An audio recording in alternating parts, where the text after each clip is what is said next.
Today's Toy Spot, we are continuing our looks at the DC Comics Multiverse Suicide Squad Harley Quinn.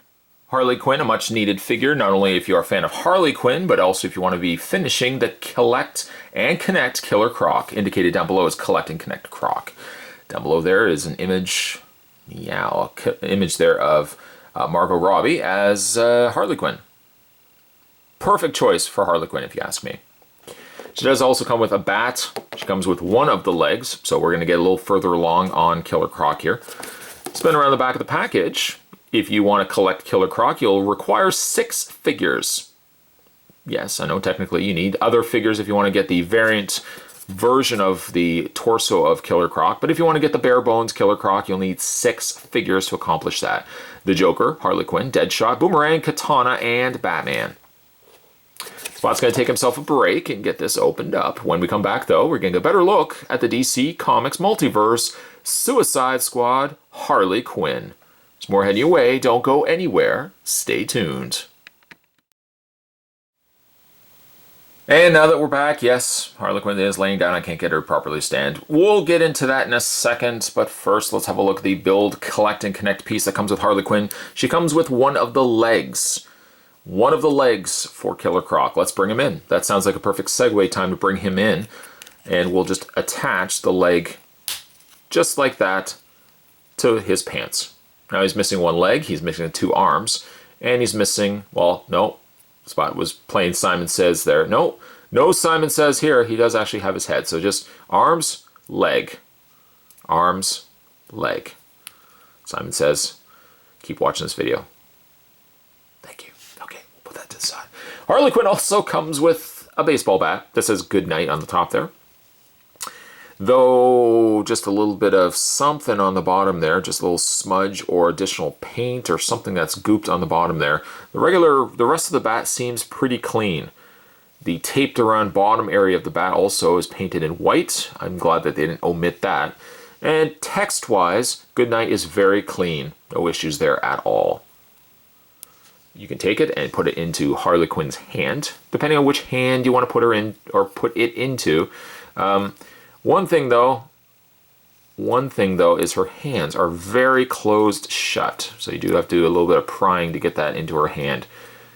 And though you can't well, you can do it slightly, get it to bend where it's over her shoulder. It unfortunately doesn't really stay. That's kind of as best as you're going to get kind of from it. It is to note as well, she does come with a pistol, but it's not removable. You can't take it out. Alright, so let's have a look at the figure. Now, I did some cosmetic work to the figure, not extensively. I'm not a customizer, but I did do some customized work to the figure before this review was shot.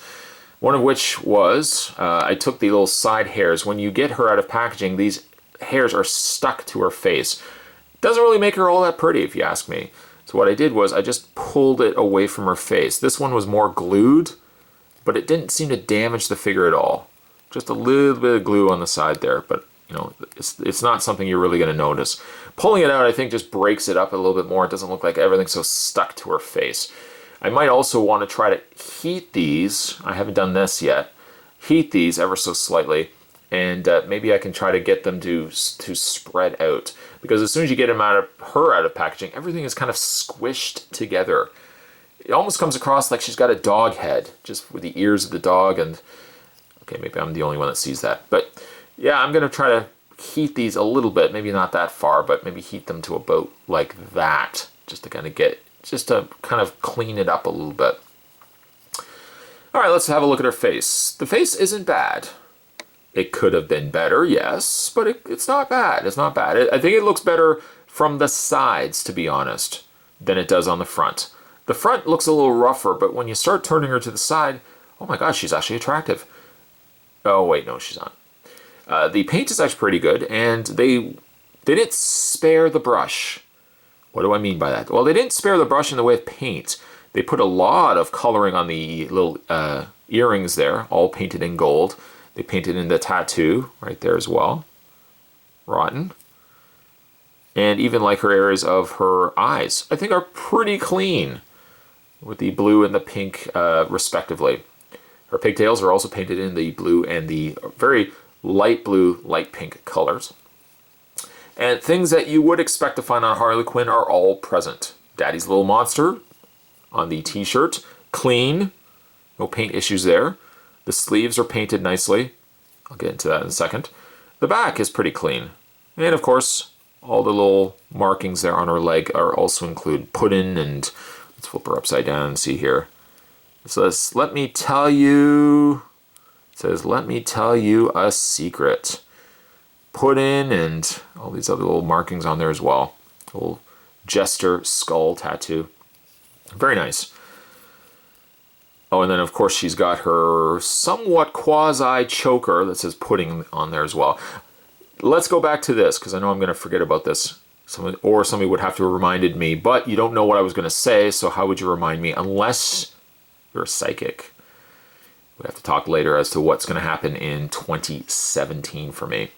At any rate, though, the sleeves I wanted to discuss, because the sleeves, I guess, are painted. That's the logic that I have, because the plastic on the shoulders as well as the torso is very bright, pristine white. When you get to the sleeves, however, they almost get a more off-colored, creamy white, and I noticed the difference. It also comes across a little too blended when you get from the forearm to the wrist or the sleeved area of the shirt, that it blends too close together. It almost makes the skin come across a little muddy. It also comes across like her arms are really thick. Like they should be a lot slenderer than what they are. But at least points can be made. More gold added there. The gold on her fingers. The gloves are painted nicely as well. Like, I don't have a lot of issues with the figure as its entire whole. I could find little flaws here and there, individual things like the sleeves, the faces, could have been a little bit better. Hair could have been a little bit better. But overall, the overall impression, the figure is decent. Painted in nicely also are her high heel boots. One of the reasons why I can't get this figure, sadly, to stand. She just topples over. Sadly, I hate to admit, she doesn't stand well. I might probably just get her a display stand. Of course, putting her on like a wood surface or something like that might not be as problematic. Putting her on a fabric surface, yeah, that can be a little difficult at times. For Harley Quinn's articulation, she does have a ball joint in the head. Hinged shoulders. Even like if you angle the head slightly. Like if you angle it like that, it looks like Margot Robbie. If you angle it like that, maybe not as much. From the front, I don't see it. I think that's her best angle right there. You guys, let me know what you think. Her shoulders, though, hinge out. There's a rotation on the bicep, actually right above that area that I was talking about before. She has a hinge on the elbow, which also rotates that forearm. She has a rotation on the wrist. No real hinge. It doesn't look like she has a hinge, just a rotation on the wrist section. She has upper torso crunch, swiveled waist, forward and back motion on the legs. She has a top cut on the thigh for a swivel, hinge on the knee, and hinge on the foot. No real ankle pivot for those who dig ankle pivots. Sadly, not much here. Not much going on here. Figure is good. Let's bring in like Joker. There's a Joker. There's Boss Joker. They look good side by side. I think Harley Quinn so far, I have to admit, is one of the stronger releases for this wave. I guess it probably would have been given to, she really is like the star of the movie, that if Mattel was going to put a budget towards one of these figures, I think Harley Quinn was the smart choice for just doing more work with her. Figures comparing her to like the likes of a Katana or even like the other Joker, I think this Harley Quinn just stands out, and stands out in a good way. It's not perfect, but it stands out as a pretty good figure from this wave so far. Today, though, we were having a look at the Suicide Squad Harley Quinn, one of many. I didn't pick up the variant Harley Quinns, so unfortunately I won't be able to do the review of those. But if you guys are interested in picking this Harley Quinn up for yourself and aren't able to find her, head over to Entertainment Earth and you can order these today.